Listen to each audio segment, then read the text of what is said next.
Saya mencintai Indonesia secara tanpa syarat. Di sini saya dilahirkan, di sini saya dibesarkan, dan di sini saya akan berjuang. Kecintaan pada Indonesia membuat saya tidak akan bisa meninggalkan tanah ini. Saya akan tetap berada di Indonesia. Perlu kerja Tambahan keras. 10% itu dari mana? Nah, saya menduga karena saya nggak punya survei lagi setelah Iya. itu, Anies. Ini faktor Anies. Jadi Anies kan melakukan hal yang serupa dilakukan oleh Pak Jokowi di Jawa Tengah. Tapi konteksnya sekarang untuk membantu Pramono Anung ya. Dan bukan hanya dalam bentuk deklarasi, dia meminta timnya kan untuk kampanye full tim membantu Pramono. Termasuk ikut rapat apel akbar pakai baret gitu ya. Jadi efeknya dugaan saya besar. Memang tidak terpotret karena saya nggak punya survei terakhir menjelang pemilu, tetapi ada penambahan dan itu terlihat dari pemilih Muslim Pramono yang naik kencang.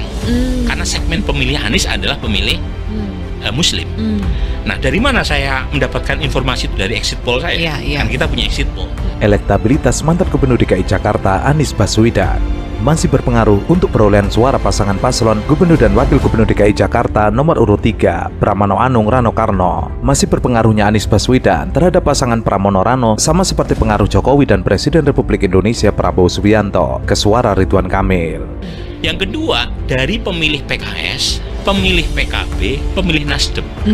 Itu yang memilih Pramono Rano Karno di atas 50%. Terutama Nasdem dan PKB. Kalau PKS split ya di bawah 50%. Nah, apa yang menarik? Yang menarik adalah 3 partai ini itu kan pendukung Anies waktu Pilpres, ya. Dan di Jakarta pemenangnya adalah PKS. PKS punya calon wakil gubernur namanya Suswono. Jadi ketika mesin partainya itu ngadat ya, yang mendukung Ridwan Kamil, sementara penumpangnya ikut Pramono Rano Karno, ya tinggal menunggu waktu.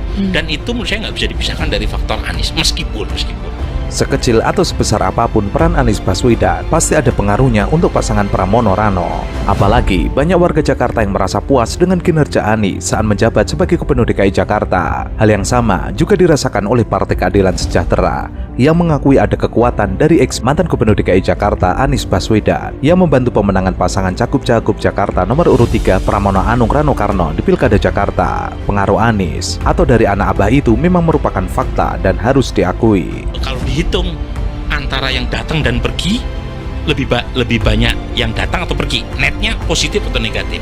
Clear datanya. Faktor Anies netnya positif, lebih banyak yang datang ketimbang yang pergi. Artinya Pramono meskipun kehilangan sebagian Pemilih non-muslimnya dapat limpahan Banyak dari pemilih muslim. Dan itu yang menjelaskan naik dari 43 ke 49 hingga 50%. Jadi tadi limpahan pemilih partai-partai Islam, termasuk partai-partai yang mendukung Ridwan Kamil yang memilih Anies Baswedan waktu Pilpres, PAN, kemudian Golkar, Gerindra. Dan itu yang saya sampaikan di banyak tempat, mesin partai Ridwan Kamil mengadat. Kemenangan Pramono Rano di Pilkada Jakarta juga berhasil diraih atas efek kekuatan dari mantan Gubernur DKI Jakarta Anies Baswedan itu. Ia menyebut kekuatan atau pengaruh Anies Baswedan lebih besar dibandingkan pengaruh Ahok dalam memenangkan Pramono Anung dan Rano Karno. Bahkan efek Anies Baswedan menurut Burhanuddin Muhtadi sampai ke kota-kota penyangga DKI Jakarta. Perubahan ya di kalangan warga Depok. Karena 2 dekade di bawah PKS, mereka merasa tidak ada perubahan signifikan, terutama terkait dengan layanan publik dan seterusnya. Tetapi ada yang menarik, lagi-lagi kaitannya sama Anies.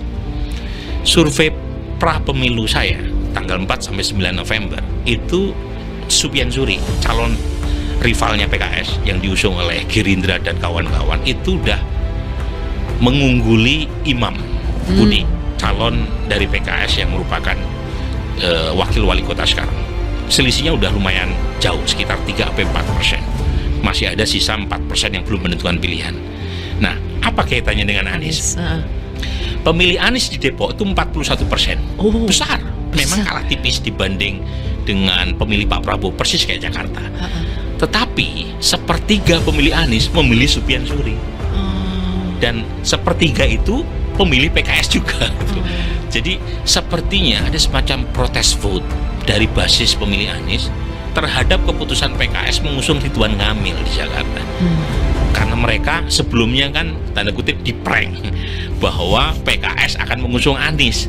Ternyata yang muncul Ridwan Kamil dan kemudian muncul tuh. Dan itu terjadi bukan hanya di Depok, di Jawa Barat pemilih PKS juga bocor. Sehingga baru kali ini calon yang diusung oleh PKS di Jawa Barat itu perolehannya hanya 20%. Ya. Kemudian di Kota Bandung, PKS, ya? Kota Bandung kalah telak tuh. Calon Pak Haru ya kalau tidak salah, yang menang dari Nasdem, Farhan. Di Bekasi lebih mengenaskan, kalah oleh calon dari PD Perjuangan. Oh. Jadi memang PKS banyak mengalami kekalahannya Di pilkada serentak selain ini, PD ya? Perjuangan.